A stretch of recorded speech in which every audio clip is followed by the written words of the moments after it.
జున్ను, నీకొక కథ చెప్తాను విను. మాయా చేప. ఒకానొక గ్రామంలో అభిరామ్ అనే చేపలు పట్టేవాడు ఉండేవాడు. అతడు తన భార్యతో కలిసి సముద్ర తీరాన ఓ చిన్న గుడిసెలో జీవించేవాడు. ప్రతిరోజు చేపలు పట్టేందుకు సముద్రానికి వెళ్ళేవాడు. ఒకరోజు ఆశ్చర్యకరమైన విషయం జరిగింది. అతని వలలో ఒక పెద్ద బంగారు చేప పడింది. అభిరామ్ ఆ చేపను బయటకు తీసిన వెంటనే అది మాట్లాడింది. ఓ ఫిషర్ మ్యాన్, దయచేసి నన్ను విడిచిపెట్టు అని ఆ చేప ప్రార్థించింది. అభిరామ్ చాలా ఆశ్చర్యపోయాడు. అతడు దయాగుణం కలవాడు. అందుకే ఆ చేపను సరే అని వదిలేశాడు. అభిరామ్ ఖాళీ చేతులతో ఇంటికి వెళ్ళాడు. ఆ బంగారు చేప గురించి తన భార్యకు చెప్పాడు. అతని భార్య దురాసపూరితురాలు మరియు కఠిన స్వభావం కలది. ఏమిటి నువ్వు చేసిన పని? నువ్వు ఒక మూర్ఖుడివి. అలాంటి చేపను ఎందుకు వదిలేశావు? వెంటనే సముద్రానికి వెళ్ళి ఆ చేపను పిలువు. అది ఖచ్చితంగా మాయా చేప అయి ఉంటుంది. మనకు పెద్ద ఇల్లు, పెద్ద తోట కావాలని కోరు అంది. అభిరామ్ ఆలోచిస్తూనే సముద్రానికి వెళ్ళాడు. ఓ చేప, దయచేసి నాకు ఒక కోరిక తీర్చు అని పిలిచాడు. బంగారు చేప నీటిలో నుంచి తల పైకి ఎత్తి నీ కోరిక చెప్పు అంది. నా భార్యకు పెద్ద ఇల్లు, పెద్ద తోట కావాలి. సరే వెళ్ళు, నీ కోరిక తీరింది అని అంది చేప. అభిరామ్ ఇంటికి వెళ్ళాడు.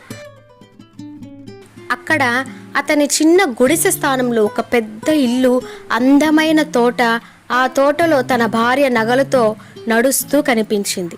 వాహ్, ఎంత అందమైన ఇల్లు అని ఆశ్చర్యపోయాడు అభిరామ్. కొన్ని రోజులు గడిచాయి. అభిరామ్ భార్య మళ్ళీ ఇలా చెప్పింది. ఈ ఇల్లు చాలదు, నాకు ఒక కోట కావాలి. ఆ కోటలో నేను రాణిగా ఉండాలి. మళ్ళీ వెళ్ళి చేపను అడుగు అంది. అభిరామ్కి అస్సలు నచ్చలేదు. కానీ తన భార్యకు భయపడి వెళ్ళక తప్పలేదు. సముద్రానికి వెళ్ళి చేపను పిలిచాడు. ఓ చేప, ఇంకో కోరిక ఉంది. సముద్రం గాల్లో తుఫాను ఏర్పడింది. చేప బయటకు వచ్చింది. ఇప్పుడు ఏం కావాలి అని అడిగింది. నా భార్యకు ఇప్పుడు ఒక కోట కావాలి. ఆ కోటలో తను రాణి కావాలంటోంది అని చిన్నగా చెప్పాడు. సరే వెళ్ళు ఇంటికి, నీ కోరిక తీరింది.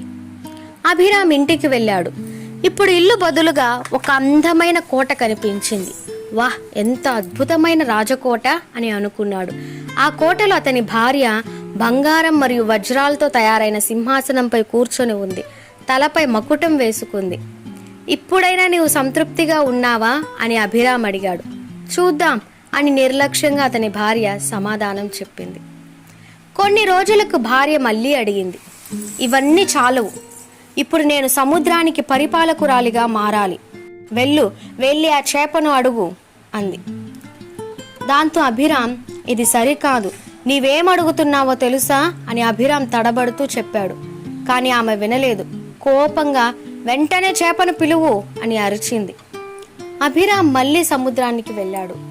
ఓ చేప, మరో కోరిక ఉంది. ఈసారి సముద్రం తుఫానుతో మండిపడుతోంది. చేప బయటకు వచ్చింది. ముఖంలో కోపం మరియు నిరాశ స్పష్టంగా కనిపించాయి. ఇప్పుడేమిటి నీ కోరిక అని అడిగింది. నా భార్య సముద్రాన్ని పరిపాలించాలని కోరుకుంటోంది అని అభిరామ్ మెల్లగా అన్నాడు. బంగారు చేప ఒక్క మాట కూడా మాట్లాడలేదు. తానొక స్వతంత్ర జీవమని గుర్తు చేస్తూ తన తోక చూపించింది. వెంటనే సముద్రపు లోతుల్లోకి మాయమైంది. ఆ తర్వాత ఏమైంది అనుకుంటున్నారా? చేప తన మాయాశక్తితో చివరి కోరికను తిరస్కరించింది. ఆ దురాశకు శిక్షగా భార్యకు మళ్ళీ పాత చిన్న గుడిసె మాత్రమే ఇచ్చింది. అభిరామ్ ఇంటికి వెళ్ళాడు. అక్కడ రాజకోటకి బదులుగా మళ్ళీ పాత గుడిసె మాత్రమే ఉంది. అతని భార్య మళ్ళీ ఆ గుడిసెలోనే జీవించాల్సి వచ్చింది. అందుకే అంటారు జున్ను, దురాశ దుఃఖానికి చేటు అని. అర్థమైందా? ఈ వీడియో కనుక మీకు నచ్చినట్లయితే ప్లీజ్ ఒక్క లైక్ ఇవ్వండి. ఇలాంటి మరెన్నో వీడియోస్ కోసం వెంటనే సబ్స్క్రైబ్ చేసుకోండి.